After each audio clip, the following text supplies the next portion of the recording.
Aujourd'hui, l'économie islandaise explose. 4,2% de croissance attendue en 2015 et un taux de chômage qui a reflué à 3%, de quoi faire pâlir la France et l'Europe.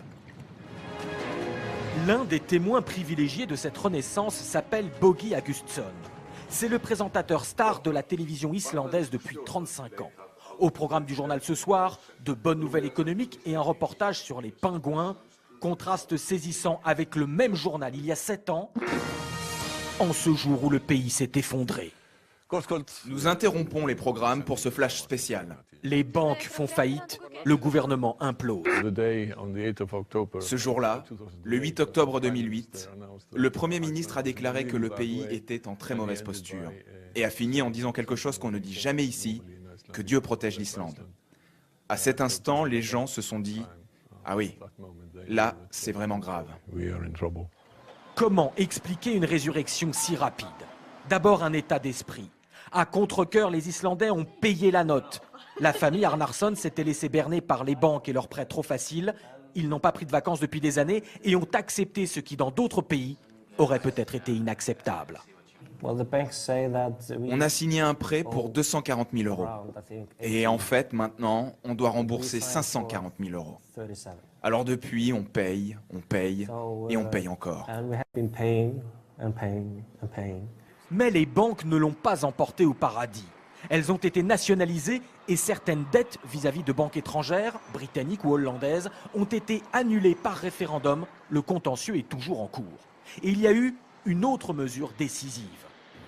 Quand l'économie islandaise a chuté, le pays a décidé d'utiliser l'arme de la dévaluation. Très concrètement, avant la crise, 5 euros valaient 500 couronnes islandaises. Les autorités ont fait baisser la valeur de cette monnaie. Après la crise, 5 euros valaient 1000 couronnes islandaises. Résultat, les produits d'exportation, comme la pêche ou le tourisme, sont devenus beaucoup moins chers et donc beaucoup plus compétitifs à l'étranger. Avec cette monnaie dévaluée, cette entreprise de pêche a pu exporter ses poissons moins chers. Pour le patron, c'est la preuve que cette indépendance est un atout. D'ailleurs, le gouvernement islandais vient de retirer sa demande d'adhésion à l'Europe. Je pense que notre gouvernement a pris la bonne décision. Notre monnaie est faible, mais c'est mieux que si on était dans l'euro. Alors certains me disent, et certains non des moindres, j'entendais une fois M. Bayrou qui disait « mais ça n'est pas de la faute de l'euro si nous avons un commerce extérieur déficitaire, ça n'est pas de la faute de l'euro si nous perdons des emplois, regardez l'Allemagne.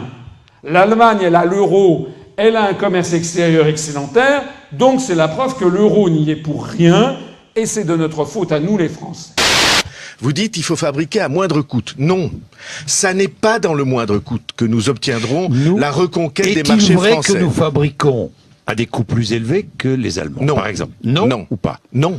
Là, il y a débat. Je vous avec dis... l'UMP, une grande partie de l'UMP. Eh bien, moi, je vous dis, vérifiez les chiffres.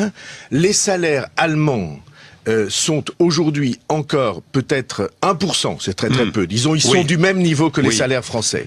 Donc, c'est la même monnaie, l'euro. Ce sont les mêmes salaires, simplement eux, ils fabriquent, ils produisent et ils exportent considérablement. Mettons-nous le chiffre en tête, je viens d'évoquer ces 75 milliards de déficit que nous avons, qui représentent 3 millions, l'équivalent de 3 millions de salaires annuels que nous allons apporter aux pays qui nous environnent. Les Allemands, eux, ils n'ont pas 75 en moins, ils ont 150 en plus, 150 milliards d'euros de bénéfices, d'excédents commercial. Vous voyez bien la différence entre les deux pays. Or, ils ont la même monnaie et ils ont les mêmes salaires. C'est le discours de M. Bayrou, c'est le discours d'un certain nombre de gens. M. Bayrou ferait bien de regarder ce que je vais lui présenter. Parce que comment ça se passe concrètement? Nous avons, par exemple, j'ai simplifié les chiffres, une Mercedes fabriquée en Allemagne qui se vend 100 000 euros. Et puis, une Mégane Renault fabriquée, imaginons qu'elle soit fabriquée en France, elle est vendue 18 000 euros.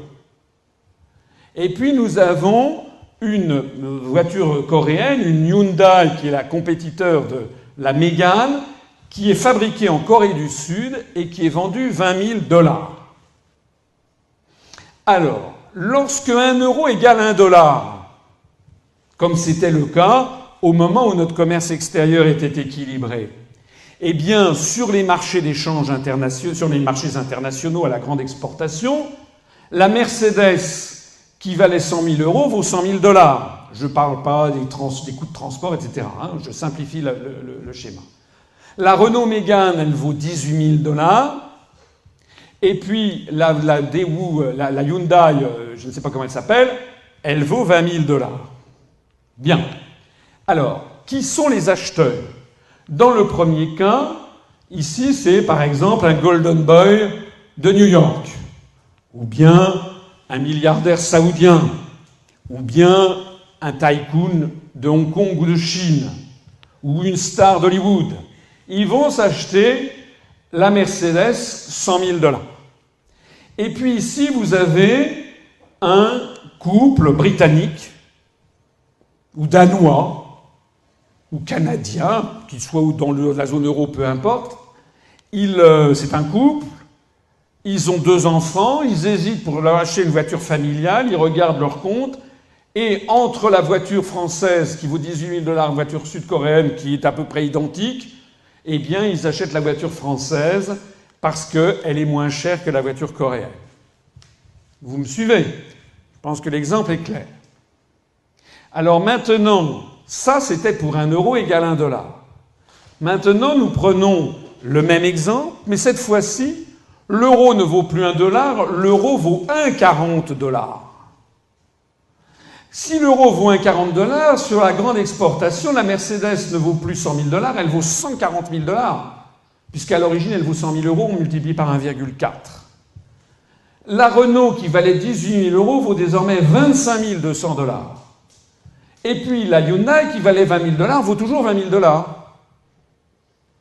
Alors qu'est-ce qui se passe? Il se passe que le Golden Boy de New York, le tycoon chinois, la star hollywoodienne, le cheikh des Émirats arabes unis, il va acheter la Mercedes 140 000 $, parce qu'il s'en fiche, lui.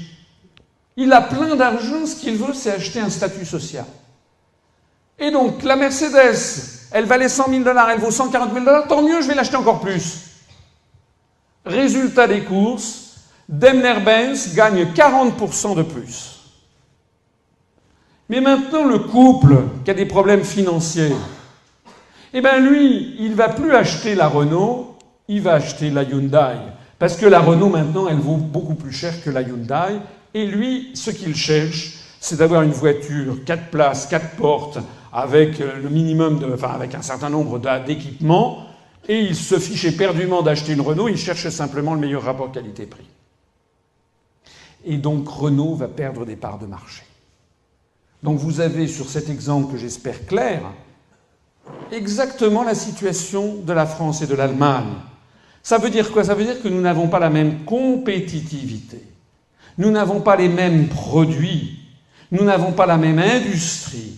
Nous n'avons pas les mêmes niches industrielles que les Allemands. La belle affaire. Alors M. Bayrou, il peut, et pas seulement lui, mais lui notamment, et tous les pseudo-experts qui viennent culpabiliser les Français, ben oui, on ne fabrique pas des Mercedes. Ah! Eh ben oui, on ne fabrique pas des Mercedes. Voilà. Oui, M. Bayrou, c'est vrai. Mea culpa, mea maxima culpa, nous ne fabriquons pas de Mercedes. Alors on fait quoi? On va mourir parce qu'on va nous dire que nous sommes moins bien que les Allemands? Ben non. Ça veut dire que nous, il nous faut notre monnaie à nous, qui nous permet de maintenir la compétitivité de l'industrie française. Tout est là. Une forte augmentation des exportations allemandes d'automobiles et de machines-outils a aidé la zone euro à réduire de moitié son déficit commercial avec le reste du monde. L'Europe, qui recherche vraiment en ce moment des sources de croissance, ne doit pas, pour ainsi dire, saboter elle-même ses propres sources de croissance. Dans l'industrie automobile, tout type de véhicule participe à la croissance et à l'innovation. Un secteur en crise, les constructeurs français souffrent d'un déficit de compétitivité, de surcapacité. En France, les 12 usines françaises d'assemblage de PSA et Renault tournent en deçà de leur capacité. Leur taux d'occupation devrait être de 60% cette année, alors que le seuil de rentabilité se situe à 80%. Des voitures qui coûtent cher à la construction et qui se vendent mal. Alors ce chef d'entreprise prévient, si l'euro continue de grimper, deux possibilités, soit se délocaliser en Asie ou en Amérique du Sud, soit réduire ses coûts, notamment salariaux. On peut parler de licenciement, continuer à redimensionner une entreprise et effectivement perdre tellement de marché que pour les reconquérir ensuite, c'est très compliqué sur le marché international. Pour ce patron, pas de doute, une monnaie forte met en péril les 2300 emplois de son entreprise.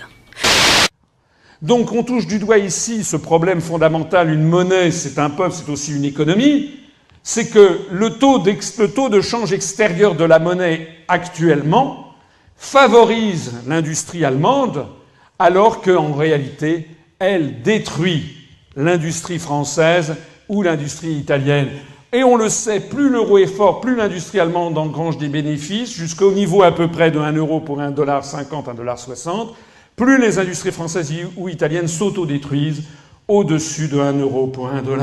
Et ceci est dû à des choses qui sont totalement structurelles, qui sont dues à des problèmes de ce qui remonte sur des décennies et des décennies que l'on ne peut pas changer. Actuellement, 1 euro vaut $1,35, $1,30, plus ou moins 0,10. Le taux de change de compétitivité de l'industrie française est de l'ordre de 1 euro pour $1. Ça veut dire que l'euro est actuellement environ 30 à 35% trop cher pour la compétitivité intrinsèque de l'économie française. En clair, la perte d'une politique monétaire indépendante a fait perdre à la France la maîtrise d'une politique de taux de change externe compatible avec la compétitivité de l'industrie française, qui n'est pas la même que la compétitivité de l'industrie allemande, et M. Bayrou n'y pourra rien changer.